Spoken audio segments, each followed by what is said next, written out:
барои чӣ таги каш арақ мекунад? одаме ки иммунитет паст, касали пӯст дошта бошед ё ки ҳар як организми одаме хеле тешкичоҳ ҳаст, анавай васеъ шавадам одамзод таги кашаш, пешоношу, почкош ҳама ҷош арақ мекардааст. бед дар бораи таги кашро гап мезанем. ин тавсияи Рустам Табиб.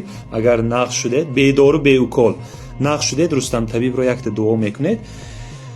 одамзод саҳар мехезед, оби хунук ба якта латте андохта таги каша як бор тоз вай мекунед, оби хунук қати мешӯед.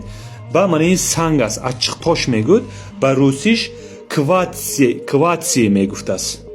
санги вай бори талхай, тезай. анамин чиза зада майда карда кукунаша мешакед. як рӯз ба ду бор мекунед. рафта рафта таги каш умуман арақ намекардааст. ба оби барги лавра аст ку авхот ба меандохтаги барги лавра амиқаш камакаша 100 граммаша як 5 литр об андохта як бор ҷӯшонда таги кашоя шӯед. обвозӣ карда гиредам нағз мешавад. аллергия чиз ки ваё зур фоида дорад. ва оби исфанд исриқ мекунад, дуд мекунад. оби ҳанавай қат як бор обвозӣ карда гиред ё ки таги кашоя шӯедам ин зур фоида доштааст. ин тавсияи Рустам Табиб буд. ғуломҷон 93 тавсияи бепул шумода. касе ба доруёи гиёҳҳои табиӣ дар кор бошад, марҳамат Тошкент, Чирчиқ, 1 микрорайон, 53 дом, 6 комната. саломат бошед. ай ғуломҷон 93 тавсияи бепул шумода.